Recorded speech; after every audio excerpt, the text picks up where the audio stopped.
Hi everyone. So I know it's been a very long time and I've honestly tried to make this video multiple times and for some reason YouTube just wasn't cooperating.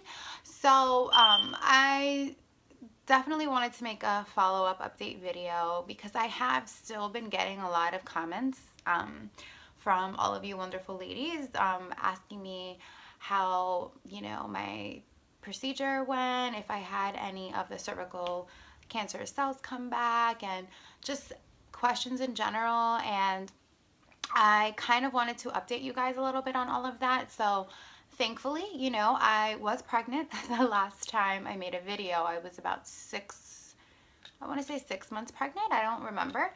But I was pregnant with a little boy and, he was born. Everything was great. He was born on August 15th, 2015. So it's been that long. And he's 1.5. He's an amazing little boy, perfect in every single way. My labor was absolutely phenomenal. It was perfect, fast, easy, and everything was perfect. I have followed up with a GYN, gotten my pap smear, and thankfully, thank God, everything is still looking good. I had a normal pap, no abnormal cells, which is great. And they basically just told me to keep monitoring the whole situation closely. So I know that now they changed the rules, whereas pap smears need to happen every two years. If you've had a normal pap for the past 2 years, then you can do it every 2 years. But since this is my first, actually it's considered my second normal pap, but since there was a pregnancy involved and sometimes hormones can heighten or accelerate things, they want me to do another one in 6 months just to make sure. And then after that, I don't have to do another one for another 2 years. So I guess that's really good news. I wanted to just say, because I have been getting, along with a lot of good comments, I've been getting a lot of negative comments from people.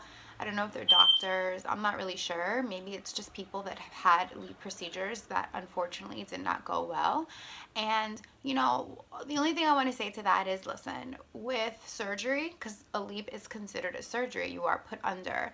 With surgery, there's always a risk. Even getting your tonsils out, there's some kind of risk of infection or something not going the way that it should. And, just because there's a risk in some surgeries that are necessary and some people don't get the desired relief from it, doesn't necessarily mean that it's bad or it's evil and nobody should get this done. Like, I will say that when I first went through this whole journey of having been diagnosed with the cancerous cervical cells, and then having to get colposcopy, and then also having to then have a leap. I will say those are very scary terms. Anything that is unknown is very scary. I was very hesitant of getting the whole leap thing because I was trying to conceive, and as if you watch my previous videos, you would know that the way that I kind of found out that I had these abnormal cells was I went in to get my yearly pap because we were trying to conceive and we wanted to make sure everything was good before we conceived. And obviously this little bit delayed everything. However, it was a blessing because had I gotten pregnant with these cells inside of me, it could have accelerated the dysplasia and it could have been a lot worse. So I feel like, leap is not obviously for everybody. You do and make your own decisions. However, like I said, just because a very small amount of people, or I don't know if it's small, just because for some people it doesn't work out the way that it's intended to, doesn't mean that it's a bad procedure and should not be practiced.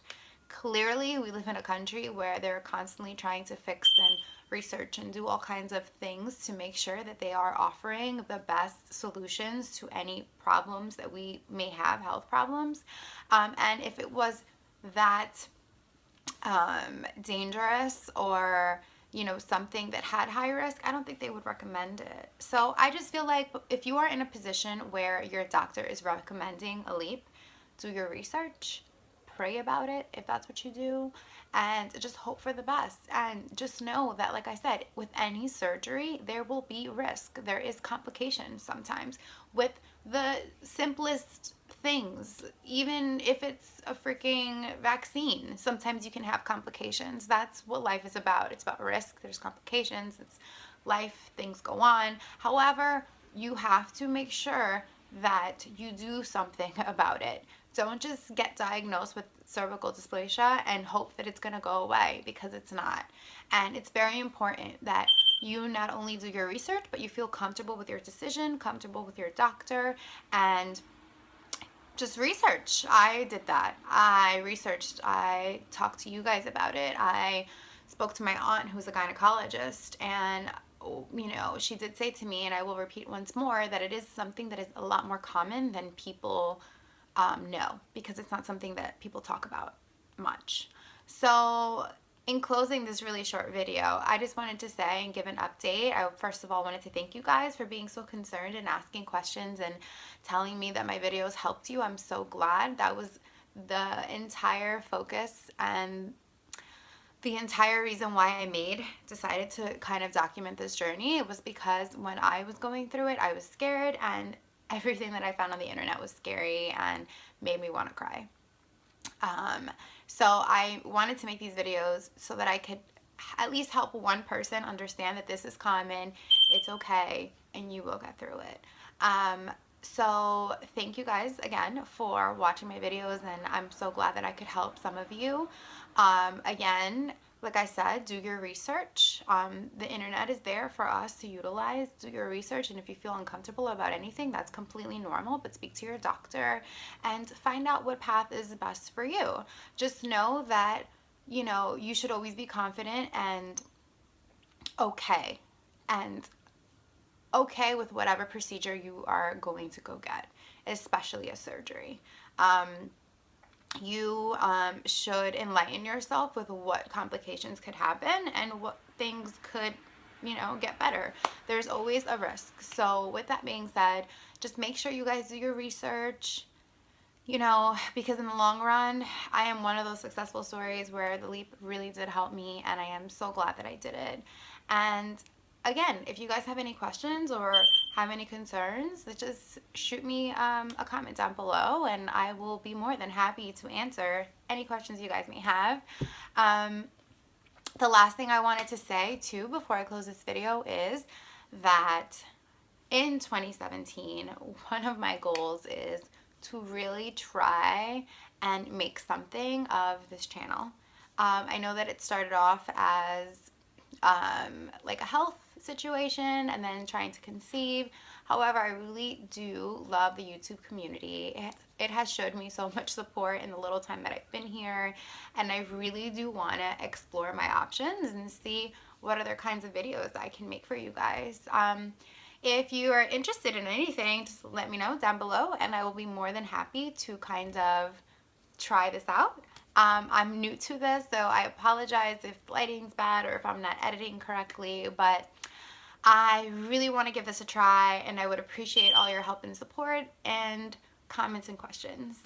So yeah, if you guys have any questions, please let me know, and Happy New Year to everyone, and good luck.